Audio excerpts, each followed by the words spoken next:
Bueno, vamos a trabajar profundamente este enfoque que ustedes ya empezaron a ver en la clase anterior, que es el enfoque conductista. Voy a dividir este PowerPoint, que era muy largo, lo voy a dividir en 4 partes. Esta parte es la introducción y es más o menos lo mismo que ustedes ya leyeron en la clase anterior. El enfoque conductista dijimos porque está escrito, entonces si lo leyeron ya lo tienen que saber y además estaba entre las ideas previas para ver si ustedes recordaban algo de esto. Surge a principios del siglo XX, alrededor del 1900, en Estados Unidos, y los principales representantes, bueno, ahí dijimos que había muchos representantes. Tenemos a Watson, tenemos a Thorndike, Skinner, y ya vamos a ver cómo todos estos se relacionan. Incluso Watson, que toma las investigaciones de un ruso, un científico ruso que fue Iván Pavlov.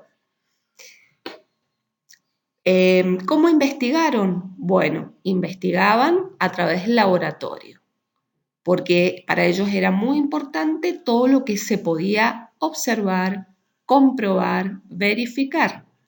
Acuérdense que este enfoque se llama conductista precisamente porque lo que les interesa es la conducta observable que se puede modificar. ¿Cuáles son los principios básicos del conductismo? Todo esto ustedes lo tendrían que haber leído en la bibliografía de Pozo, que son las primeras hojitas del libro de Pozo, donde en realidad el libro se llama Psicología Cognitiva, pero en la primera parte cuenta cómo se desarrolló el enfoque conductista. Básicamente lo que tenemos que tener en cuenta es que ellos se basaban en los supuestos positivistas. Ajá, ¿y eso qué significa? Bueno, el positivismo, esto seguramente ustedes lo van a ver o en Historia 2, que la están cursando en este momento, o en Epistemología, que la van a cursar en el semestre siguiente. Pero para que tengan idea, ¿qué es el positivismo?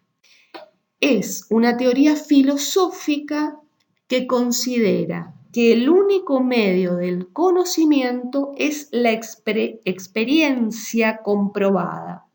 Es decir, todo lo que se pueda comprobar, verificar a través de los sentidos.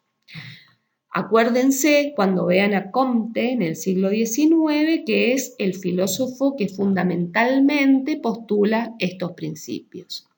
Y el conductismo como línea psicológica se sostiene también en estos principios positivistas.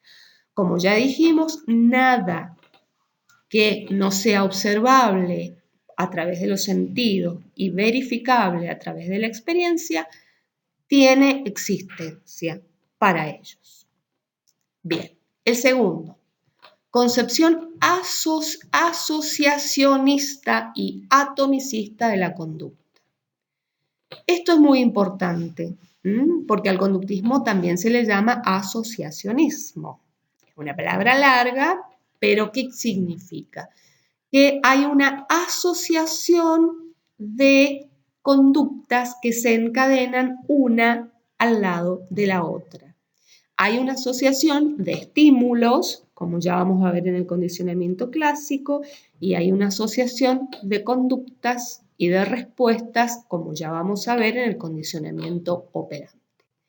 La conducta, toda conducta que realiza un organismo, caminar, correr, andar en bicicleta, toda conducta se puede atomizar en partes menores y esas partes se asocian para lograr la conducta global, definitiva. Este atomicismo es muy importante tenerlo en cuenta porque también se aplica en educación. Entonces, llevado a un ejemplo educativo, si yo quiero que mi alumno aprenda a escribir, tengo que dicotomizar o dividir esa conducta final, que es el aprender a escribir, en todas las conductas previas, anteriores, que tiene que ir logrando para llegar a ese resultado final. Por eso, todo el enfoque conductista trabajaba con objetivos operacionales, donde se trataba de observar y de medir cada una de las conductas previas para llegar a una conducta mayor. En este caso, en este ejemplo que yo les he dado, el de la escritura global, ¿no es cierto? Pero todos los pasos previos tenían que ser medidos, observados por el docente. Esto es muy importante, tener en cuenta que siempre hay una asociación, también porque en otros modelos no hay asociaciones, sino que hay reelaboraciones o hay reconstrucciones, los modelos que vienen más adelante. Acá simplemente es una asociación, es como unir partes, una pegada al lado de la otra. En tercer lugar, se habla de una convicción ambientalista. Bueno, si ustedes han leído a Pozo o han leído la clase número 5, sabrán por qué. Porque el entorno, el contexto es lo más importante para modificar las conductas. El ambiente. Todo va a depender de cómo manejemos el ambiente para esta teoría o para este enfoque. Cuarto principio básico. El sujeto es una tabula rasa. Entonces, consideración del sujeto como una tabula rasa. ¿Eso qué significa? Como algo vacío. ¿Ellos qué opinan? Que el sujeto al nacer no trae nada. Viene vacío y se va a ir formando a partir de las experiencias. Por eso la relación con la convicción ambientalista, por eso la importancia de que el ambiente sea lo más sano y lo más adecuado posible, porque el sujeto se va a ir formando en función del ambiente y del contexto en el cual se desarrolle. Y hay una negación de la mente, por eso es antimentalista. No se sabe lo que pasa en el sujeto, en el interior del sujeto. Solamente se conocen los estímulos que recibe, el entorno, el ambiente y las respuestas que emite, como producción, digamos, de ese estímulo y respuesta. Lo que sucede adentro del sujeto, como no se puede ver ni observar, se desconoce. En todo caso, Skinner va a decir en algún momento, bueno, es probable que exista algo en la mente del sujeto, pero como no lo podemos ver, no lo podemos estudiar.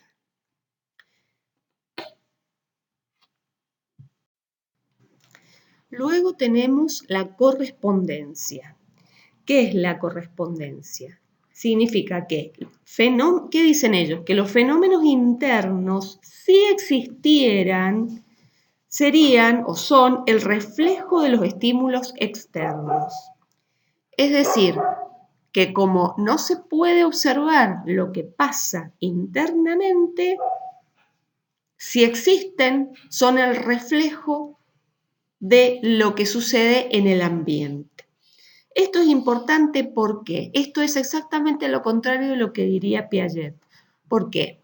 Para el conductismo, el aprendizaje entonces es una copia de la realidad, una copia exacta de la realidad. Y ahí se entiende por qué un maestro conductista va a exigirle al alumno que reproduzca exactamente lo que él enseñó. ¿Por qué es distinto a lo que nos diría Piaget? Porque Piaget, ya lo van a ver, nos va a hablar de una reconstrucción del conocimiento. Bien, equipotencialidad. ¿Qué es la equipotencialidad?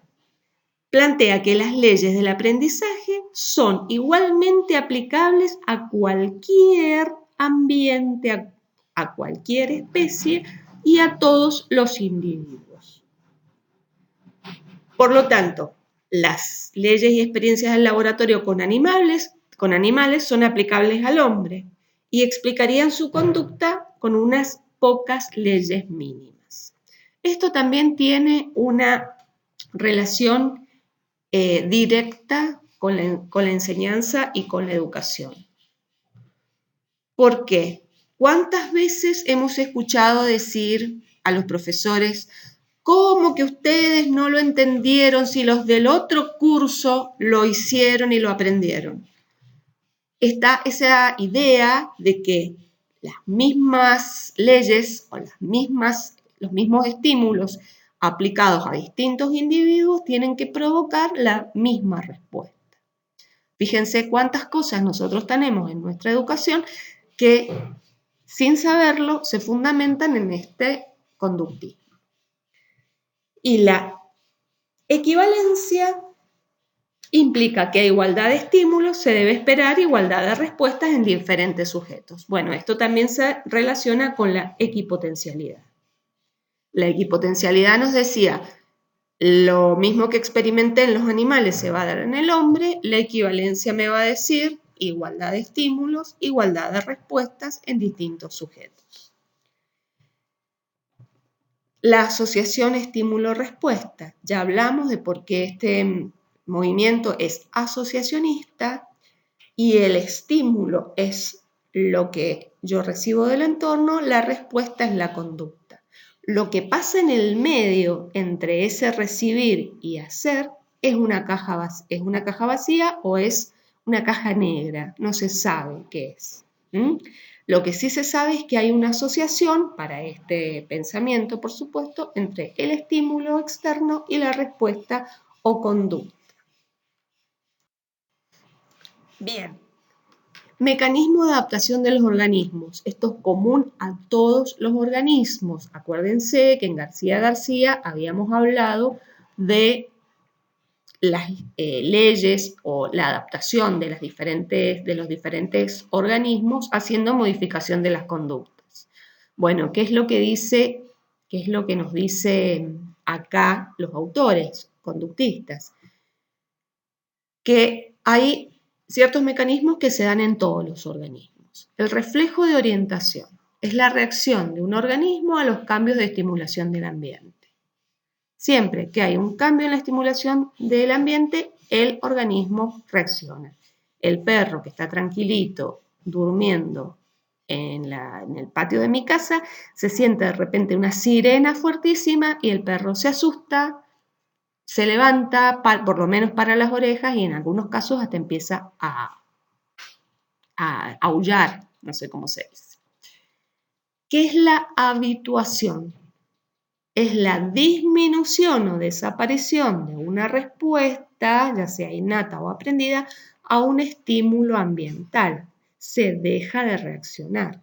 Si ponemos de ejemplo el perro, que la primera vez se asustó tanto porque escuchó una sirena cerca de casa, si esa sirena yo la sigo poniendo repetidas veces, hay como una habituación y el perro deja de reaccionar a ese estímulo.